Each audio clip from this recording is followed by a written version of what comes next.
स्वये श्री राम प्रभु ऐकती कुशलव रामायण गाती कुशलव रामायण। आपदामपहर्तारं दातारं सर्वसंपदां लोकाभिरामं श्रीरामं भूयो भूयो नमाम्यहम्। नमस्कार रसिको,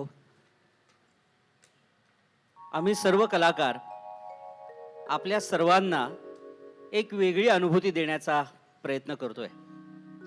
अनुभूती या शब्दाचा अर्थ आहे की त्या वेगळ्या वातावरणात आपण नेऊन ठेवणार आहोत।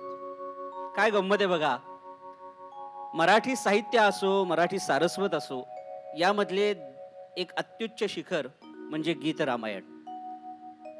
गदिमांचे शब्द, बाबूजींचे स्वर आणि या सगळ्याला लाभलेली एक आध्यात्मिक किनार, या सगळ्यामुळे ही अवस्था एका वेगळ्या पातळीवर जाते आणि आपण सगळेजण आराम कल्पवृक्षाणाम विराम सकलापदाम या अवस्थेत जातो।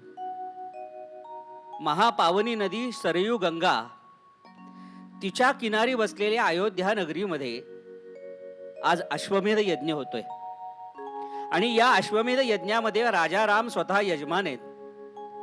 त्यांची पत्नी सोन्याच्या पुतळीसह त्यांच्या शेजारी बसली आहे आणि हा यज्ञ सुरू झाला आणि त्या यज्ञ मंडपामध्ये 2 कुमार ऋषीपुत्रांचं आगमन झालं आणि ते म्हणतच आले, काय म्हणत आले ऐकूया। श्री राम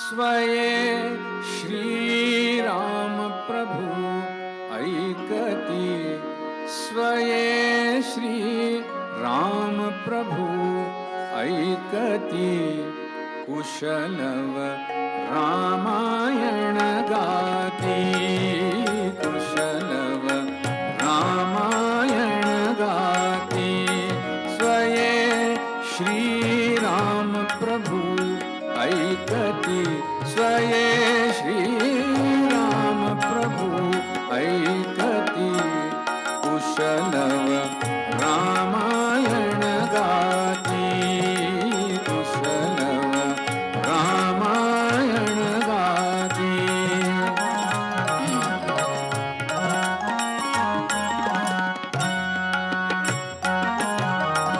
कुमार दोघे एक वयाचे सजीव पुतळे रघुरायांचे। कुमार दोघे एक वयाचे सजीव पुतळे रघुरायांचे। पुत्र सांगती चरित पित्याचे पुत्र सांगती चरित पित्याचे। ज्योतीने तेजाची आरती ज्योतीने तेजाची आरती कुशलव रामायण गाती कुशलव रामायण गाती।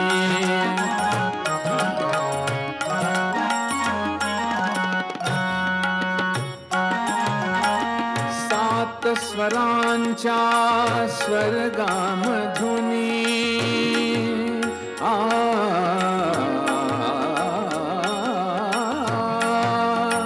सात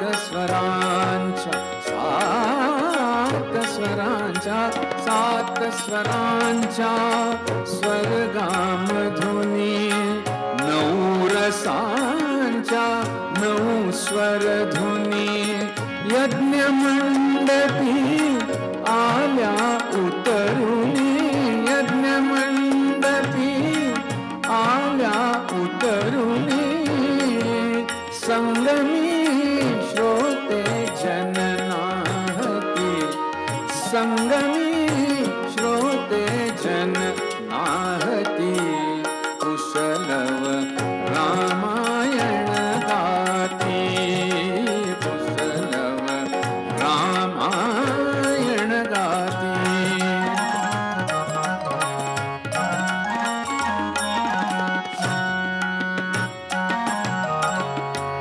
पुरुषार्थाची चारी चौकट त्यात पाहता निज जीवन पट पुरुषार्थाची चारी चौकट त्यात पाहता निज जीवन पट प्रत्यक्षाहून प्रतिमा उत्कट प्रत्यक्षाहून प्रतिमा उत्कट प्रभुचे लोचन पाणावती प्रभुचे लोचन पाणावती कुशलव रामायण गाती कुशलव रामायण गाती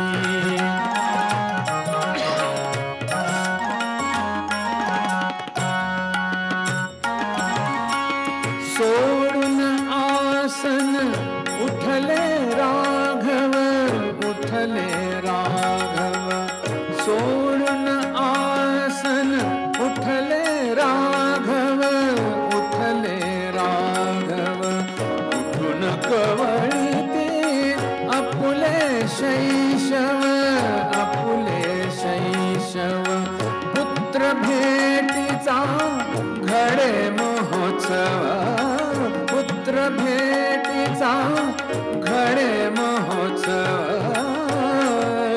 परितो उभयानच माहिती परितो उभयानच माहिती कुशलव रामायण गाती कुशलव रामायण गाती स्वये श्रीराम प्रभु ऐकती स्वये श्रीराम प्रभु ऐकती कुशलव रामायण गाती कुशलव रामायण गाती.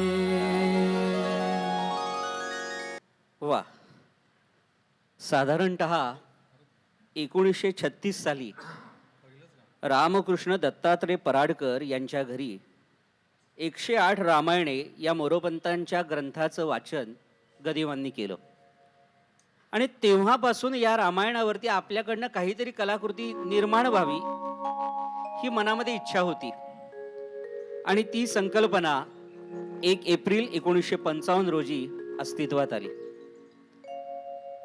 1 एप्रिल 1955 रामनवमीचा दिवस, त्या दिवशी पहिलं हे गीत प्रसारित झालं.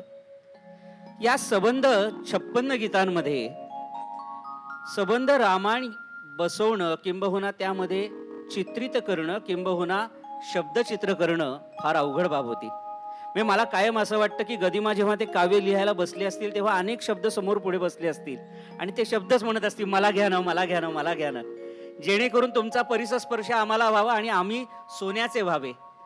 कारण लक्षात ठेवा, शब्द म्हणजे काय असतात, शब्द म्हणजे दुसरं काही नाही, आपले भाव भावना पोहोचवण्याचं एक माध्यम असतं. आणि या गीत रामायणाद्वारे गदिमांनी असंख्य भावनांचे कंगोरे आपल्यापर्यंत पोहोचवलेत. ही 2 मुलं या यज्ञ मंडपात आली आणि शेवटची ओळ आत्ता इतकी सुंदर होती की पुत्र भेटीचा घडे महोत्सव परीत उभयानच माहिती कुशलव रामायण गाती. दोघही जण त्या यज्ञ मंडपात येऊन रामकथा गातायत. ही दोघही जण वाल्मिकींचे शिष्य. आणि काय गंमत आहे बघा, रामायणामध्ये आपण बोलता बोलता सहज सगळेजण म्हणतो लवकुशाची जोडी लवकुशाची जोडी, पण गदिमांनी इथे कुशलव रामायण गाती असा शब्द वापरलाय. खरंच आहे, या दोघांमध्ये कुश हा थोरलाय आणि लव हा धाकटाय. लवकुश आपण म्हणतो पण खरं कुशलव असंच आहे. म्हणजे गदिमांनी मूळ रामायणाचा सुद्धा किती अभ्यास केला होता याचं उत्तम उदाहरण पाहायला मिळतं. रामकथा सुरू झाली आणि रामकथा सुरू होता होता अयोध्या नगरीचं वर्णन येतं. अयोध्या शब्दातच फार विलक्षण सामर्थ्य आहे. जिथे कुठेही युद्ध होत नाही ती भूमी म्हणजे अयोध्या. आणि ही अयोध्या पावन का, तर त्या अयोध्येतनं वाहणारी शरयू नदी, शरयू गंगा. आपल्याकडे वाहणाऱ्या पाण्याला गंगा असं म्हटलं जातं, म्हणून शरयू गंगा हा शब्द वापरला. काय गंमत आहे बघा, आपण प्रत्येक जण या नदीच्या जवळ कुठेतरी असतो. म्हणजे इंद्रायणी म्हटल्यावरती आपल्याला आठवतात ज्ञानेश्वर तुकाराम महाराज. शरयू आली की आपल्याला आठवते रामचंद्र. नदी आणि माणूस, नदी आणि भगवंत, नदी आणि संत यांचं परस्पर नातं एकत्र येतं, तेव्हा तिथे कुठेतरी नंदनवन फुलतं. आणि ते नंदनवन फुलण्यासाठी पुढच्या गीतामध्ये गदिमा सांगतात की ती अयोध्या नगरी कशी आहे, तर सरयू तीरावरी अयोध्या, म्हणून निर्मित नगरी अयोध्या, म्हणून निर्मित नगरी. सरयू तीरावरी अयोध्या, सरयू तीरावरी अयोध्या, मनु निर्मित नगरी अयोध्या, मनु निर्मित नगरी. सरयू तीरावरी अयोध्या, मनु निर्मित नगरी अयोध्या, मनु निर्मित नगरी अयोध्या, मनु निर्मित नगरी.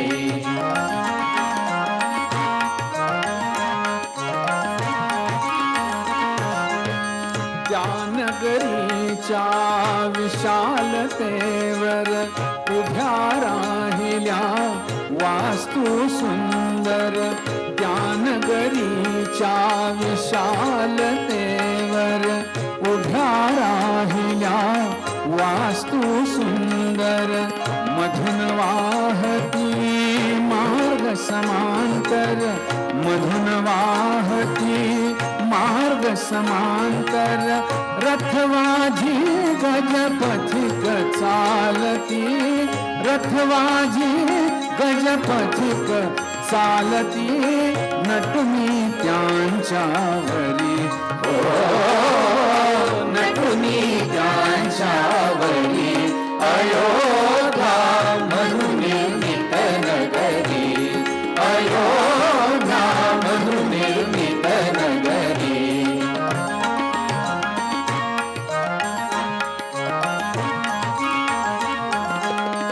इक्ष्वाकु कुल कीर्ती भूषण राजा दशरथ धर्मपरायण. इक्ष्वाकु कुल कीर्ती भूषण राजा दशरथ धर्मपरायण. त्या नगरीचे करितो रक्षण, त्या नगरीचे करितो रक्षण. गृही चंद्रसा नगरी इंद्रसा, गृही चंद्रसा नगरी इंद्रसा. सूर्य जसा संगरी, ओ सूर्य जसा संगरी. अयोध्या मनु निर्मित नगरी अयोध्या, मनु निर्मित नगरी.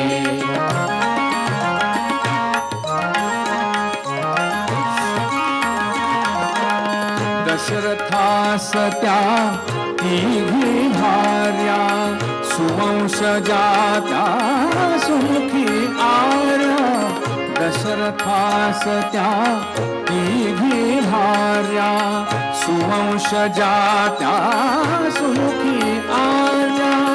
सिद्धपतीच्या सेवा कार्या, सिद्धपतीच्या सिद्धपतीच्या सेवा कार्या. बहुश्रुता त्या रूपशालिनी, अतुल प्रभा सुंदरी. ओ अतुल प्रभा सुंदरी. अयोध्या मनु निर्मित नगरी अयोध्या, मनु निर्मित नगरी.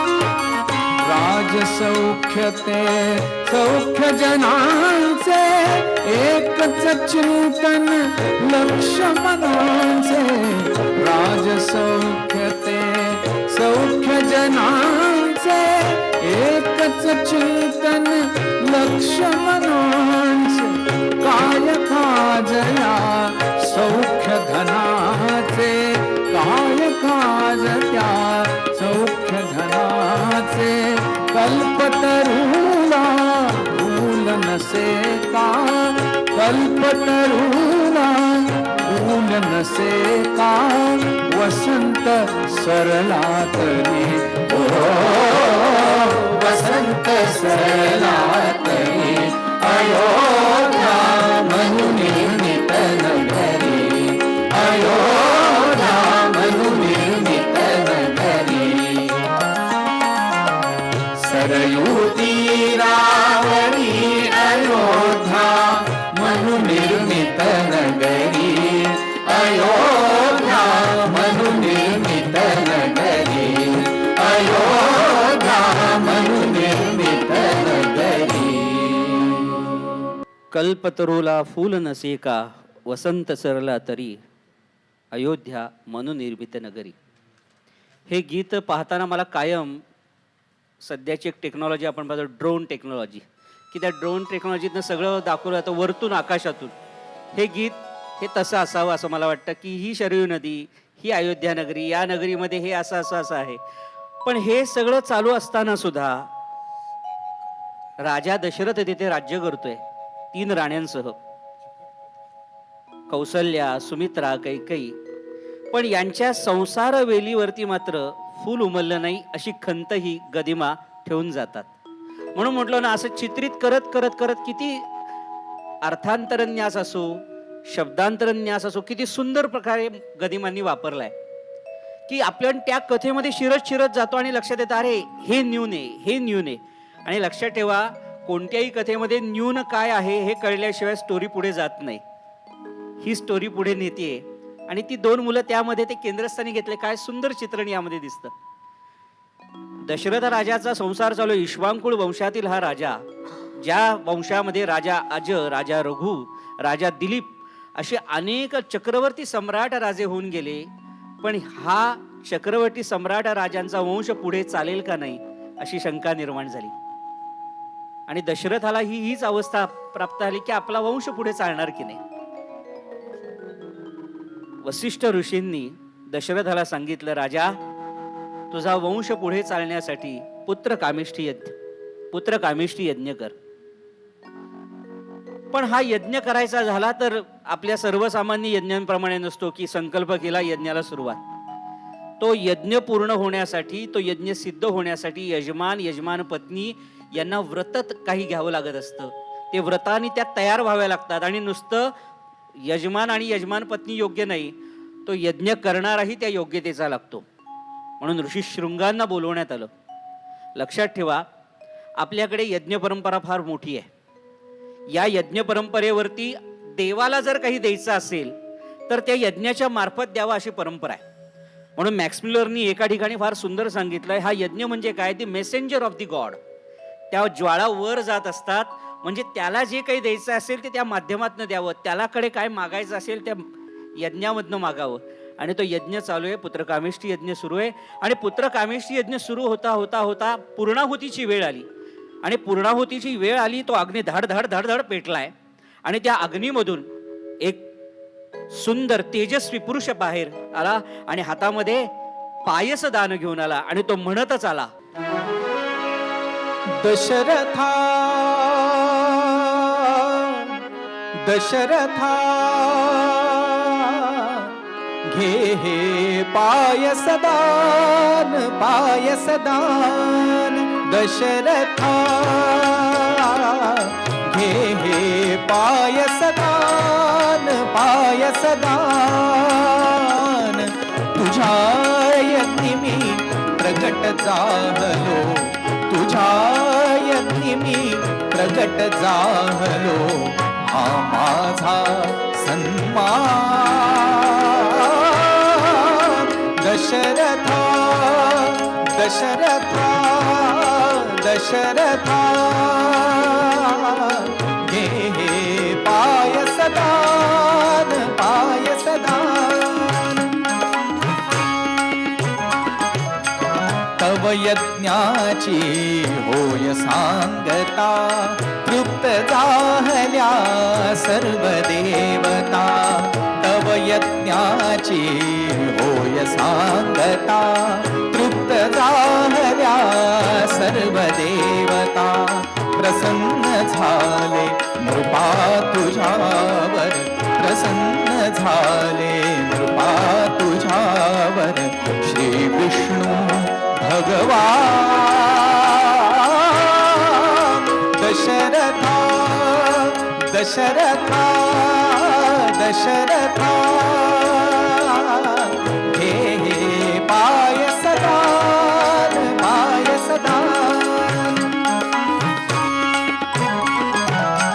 करात घेही सुवर्ण स्थाली देराण्याला क्षीर आतली करात घेही सुवर्ण स्थाली देराण्याला क्षीर आतली कामधेनुच्या दुग्धाहूनही कामधेनुच्या दुग्धाहूनही ओझहिचे बलवान दशरथा दशरथा दशरथा हे हे पायसदान पायसदान राण्या करीतील पायस भक्षण उदरी होईल वंशारोपण राण्या करतील पायस भक्षण उदरी होईल वंशारोपण त्यांच्या पोटी जन्मा येतील त्यांच्या पोटी जन्मा येतील योद्धे चार महान दशरथा दशरथा दशरथा हे हे पायसदान पायसदान कृतार्थ दिसती तुझी लोचने कृतार्थ मी तुझ्या दर्शने कृतार्थ दिसती तुझी लोचने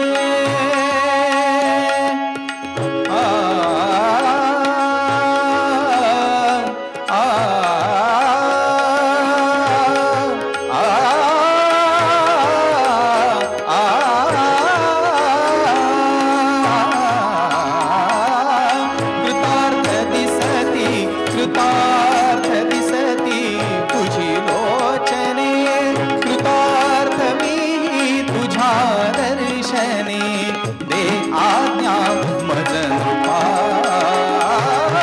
दे आज्ञा मज नृपा पावतो यज्ञी अंतर्धान दशरथा दशरथा दशरथा हे हे पायसदान पायसदान दशरथा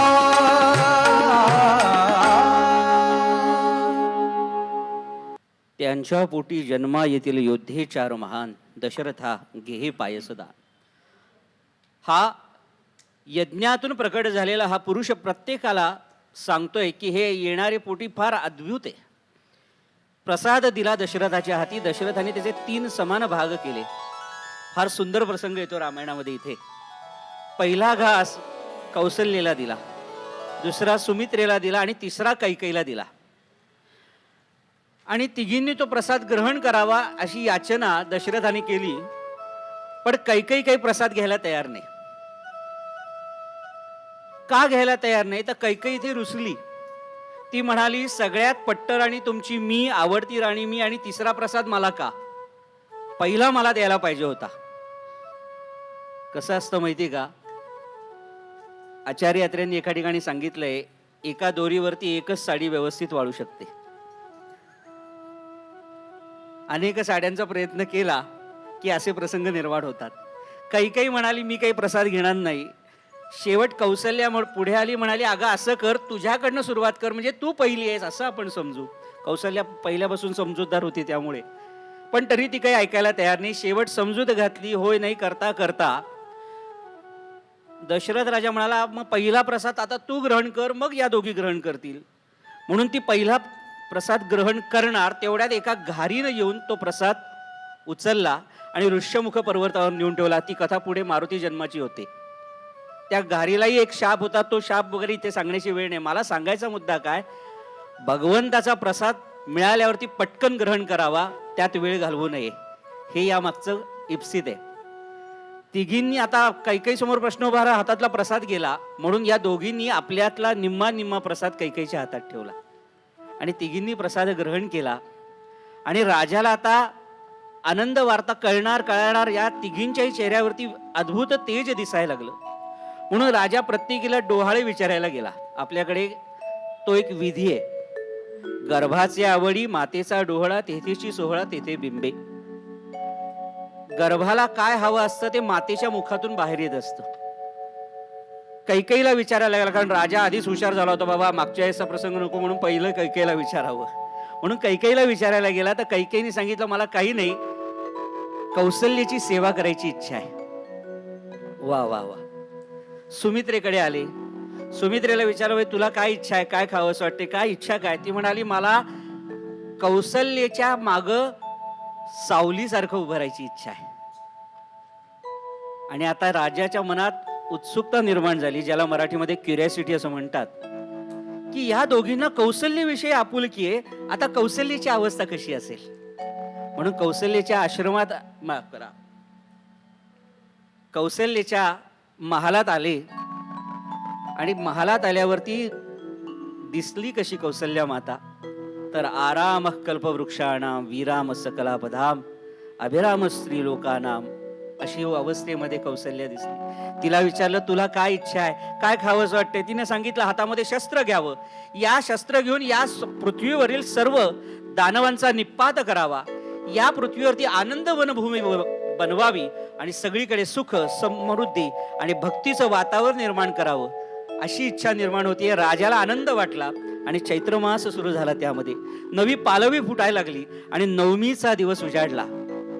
लक्षात ठेवा, रामचंद्रांचा नवमीचा जन्मदिवस फार विलक्षण आहे, कारण 9 हा आकडा वेदांतामधला पूर्ण आकडा मानलेला आहे. कारण 9 जर पाहायला गेला आपण तर तो 9ला कमी जास्त पण नाही, 9 हे पूर्ण आहे. 9चा जर पाढा आपण पाहिला तर 9 1 9, 9 2 18, 8 अधिक 1 9, 9 त्रिक 27, 7 अधिक 2 9, 9 चौक 36, 4 सगळे करत करत करत 9 10 90, 9 0 9.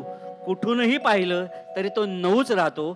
राम हा तसा आहे, तो कुठूनही पाहिला तरी तो सौख्यदायकच वाटतो, आनंददायकच वाटतो. असा चैत्रातली नवमीचा दिवस दिनमणी माध्यान्नीला आलेला असताना या दशरथाच्या दरबारामध्ये, दशरथाच्या राजवाड्यामध्ये नगारे वाजायला लागले, भेरी वाजायला लागली, शंख वाजायला लागले आणि त्यात आनंद वार्ता कानी आली, आनंद वार्ता कानी आली.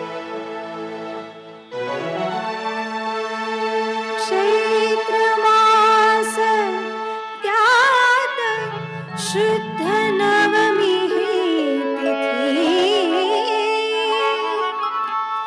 गंधयुक्त तरी वात उष्ण हे किती, 2 प्रहरी कागशिरी सूर्य थांबला,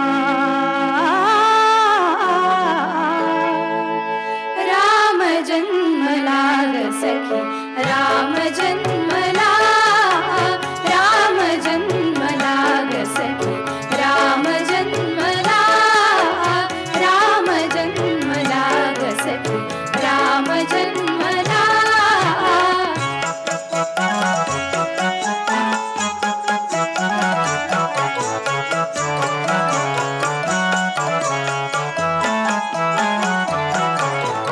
कौसल्या राणी हळू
ही हलून जरा चित्र पाहती गगनातून आज नवे रंग पोहते मोत्यांचा चूर नभी भरून राहिला मोत्यांचा चूर नभी भरून राहिला राम जन्मला ग सखी राम जन्मला राम जन्मला ग सखी राम जन्मला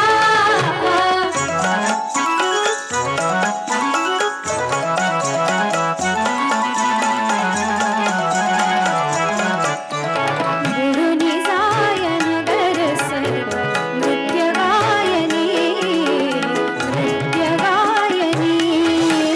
सूर रंग चालयात मग्न मेदिनी डोलत से तीही जरा शेष डोलला डोलत से तीही जरा शेष डोलला राम जन्मला ग सखी राम जन्मला राम जन्मला ग सखी राम जन्मला राम जन्मला ग सखी राम जन्मला राम जन्मला ग सखे राम जन्मला. त्यांच्या बोटी जन्मा येथील योद्धे चार महान हे वाक्य यज्ञपुरुषाचं वाक्य दशरथाला लक्षात आलं. कारण कौसल्येच्या पोटी राम, कैकेयीच्या पोटी भरत आणि सुमित्रेच्या पोटी लक्ष्मण आणि शत्रुघ्न जन्माला आले. ही मुलं वाढतायत वाढतायत वाढतायत आणि या मुलांचं बालपण कसं गेलं, बालपणी इथल्या लीला कशा घडल्या हे उद्याच्या भागामध्ये आपण पाहणार आहोत. आज रामजन्माच्या आनंदामध्ये राहूया, रामजन्मातला सुंठवडा खाऊया आणि आपल्या मनामधल्या जन्माला आलेल्या रामाचं पूजन करूया आणि आज विश्रांती घेऊया. भेटूया उद्याच्या भागात. धन्यवाद. स्वये श्री राम प्रभु ऐकती स्वये श्री राम प्रभु ऐकती कुशलव रामायण गाती